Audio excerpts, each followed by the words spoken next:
ایک شیر اور ایک مرد نے ایک گھر کے اندر تصویر خود اپنی تصویر دیدن دیکھی۔ ایک شیر اور ایک مرد نے ایک گھر کے اندر اپنی تصویر دیکھی۔ مرد شیر را گفت، مرد شیر سے کہتا ہے، جو مرد تھا اس نے شیر سے کہا، می بینی شجاعت انسان کہ شیر را تابع کردہ است۔ مرد شیر سے کہتا ہے، دیکھتے ہو انسان کی بہادری کہ انسان نے شیر کو تابع کر لیا ہے۔ بینی شجاعت انسان، دیکھتے ہو انسان کی بہادری کہ شیر را تابع کردہ است، کہ شیر کو اپنے تابع کر لیا ہے۔ شیر گفت، شیر نے جواب دیا، شیر پلٹ کے جواب دیتا ہے، مصور ای انسان است۔ شیر کہتا ہے اس کا بنانے والا انسان ہے۔ اگر شیر مصور بودے، اگر شیر تصویر بنانے والا ہوتا، ہی چونی نہ بودے، تو اس طرح نہ ہوتا۔ کیا مطلب ہوا کہ تم کہہ رہے ہو کہ انسان بہت بہادر ہے کہ شیر کو اپنے تابع کر کے رکھے ہوئے ہے۔ اگر شیر مصور ہوتا، شیر تصویر بنانے والا ہوتا، تو اس تصویر میں انسان نظر نہیں آتا۔ کیا مطلب ہوا کہ شیر پہلے ہی اسے ہضم کر جاتا۔ تو یہ اپنی خوش قسمتی سمجھو کہ تصویر بنانے والے تم ہو، اگر شیر ہوتا تو تم نہ ہوتے، انسان نہ ہوتا۔ تو اس طریقے سے یہ ظاہر ہو گیا کہ ہمیں جو ہے بہادری خام خیالی میں نہیں دکھانی چاہیے، جو اصل ہے اس کو ایکسیپٹ کرنا چاہیے۔ آگے بڑھتے ہیں، حکایت سوم، تیسری حکایت۔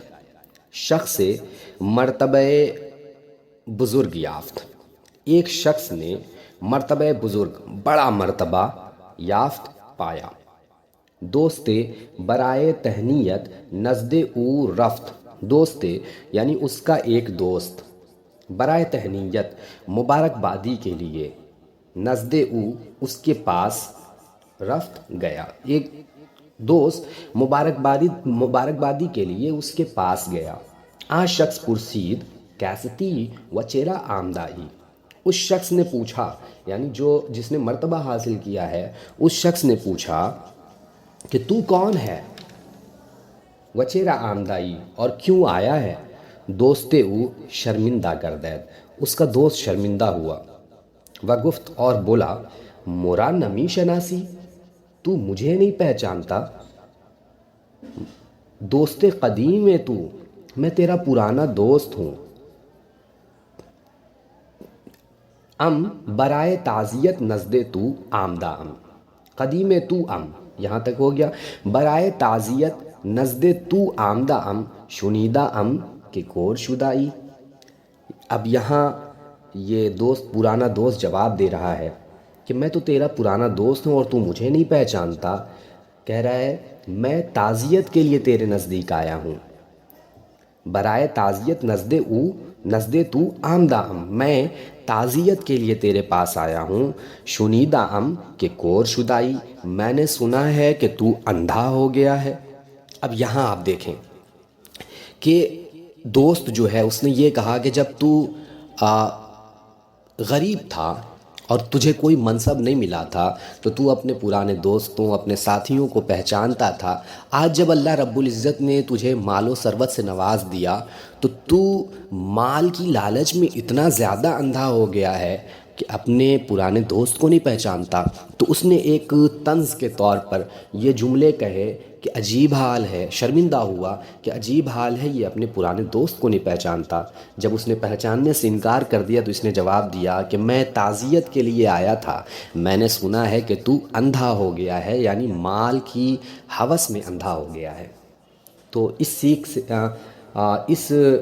حکایت سے ہمیں یہ سیکھ ملتی ہے کہ انسان چاہے کسی بھی پوزیشن پر پہنچ جائے، کسی بھی مرتبے پر پہنچ جائے، اسے اپنی حقیقت نہیں بھولنا چاہیے اور تکبر نہیں کرنا چاہیے، ہے نا۔ محبت بانٹیں گے تو محبت ملے گی، نفرت سے کام لیں گے تو نفرت کا بدلہ نفرت ہی ملے گا۔ جو پرانے دوست ہیں انہیں کبھی نہ بھولیں، وہ ہمیشہ آپ کے ساتھ ہیں۔ تو جب ہم کہتے ہیں نا، دکھ میں سمیرن سب کرے، سکھ میں کرے نہ کوئی، جو سکھ میں سمیرن کرے دکھ کاہے کو ہوئے۔ تو یہ اس حکایت سے آپ کو نصیحت ملتی ہے تو یہ رہی حکایت اول، دوم اور سوم۔ اب بڑھتے ہیں چوتھی حکایت کی طرف۔ طبیب یعنی ایک طبیب، بگورستان رفتے چادر بر سر و روئے خود کشیدے۔ ایک طبیب ہر گاہ بگورستان رفتے، جب بھی قبرستان سے گزرتا، چادر برسر تو اپنے برسر و روئے خود تو چادر اپنے چہرے اور سر پر ڈال لیتا، یعنی اپنے چہرے اور سر پر چادر ڈال لیتا۔ مردمہ پرسیدند، لوگوں نے پوچھا کہ سبب این چیست، اس کا کیا سبب ہے، کیوں اپنے سر پر اور چہرے پر چادر ڈالے پھرتا ہے؟ گفت، اس نے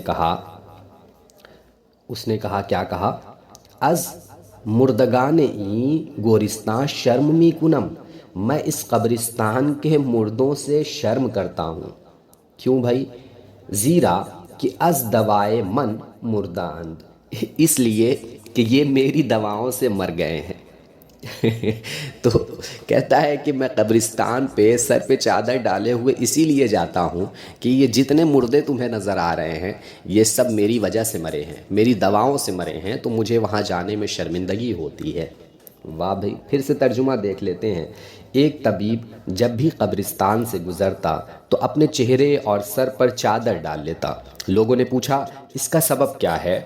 تو اس نے جواب دیا، میں اس قبرستان کے مردوں سے شرم کرتا ہوں، اس لیے کہ یہ میری دوا سے مرے ہیں۔ حکایت پنجم، پانچویں حکایت دیکھیں۔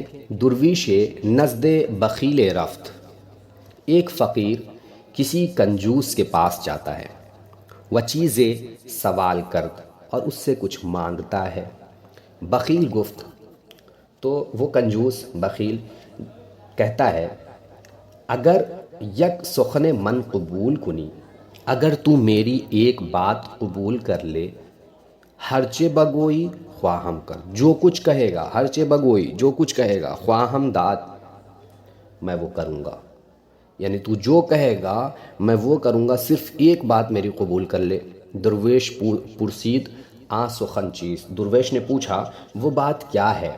گفت، اس نے کہا یعنی بخیل نے جواب دیا، گاہے چیزیں از من مخوا دیگر ہرچے بگوئی بکنم۔ تو کہتا کیا ہے، مجھ سے کبھی کوئی چیز نہ مانگنا، گاہے چیزیں از من مخوا، مجھ سے کبھی کوئی چیز نہ مانگنا، دیگر ہرچے بگوئی بکنم، اس کے علاوہ جو کچھ بھی کہے گا میں مان لوں گا۔ اتنا بڑا کنجوس ہے کہ کہہ رہا ہے کہ ابھی تو مانگنے آ گیا ہے، ٹھیک ہے ابھی مانگ رہا ہے، ابھی بھی میں نہیں دینے والا ہوں، آئندہ بھی مت مانگنا، اور مانگنے کے علاوہ جو کچھ بھی تو کہے گا میں تیری بات مان لوں گا۔ اس طریقے کا یہ کنجوس ہے۔ تو یہ رہا آج کا سبق، آپ آسانی کے ساتھ پانچوں حکایت ملا لیں۔ وما علینا الا البلاغ۔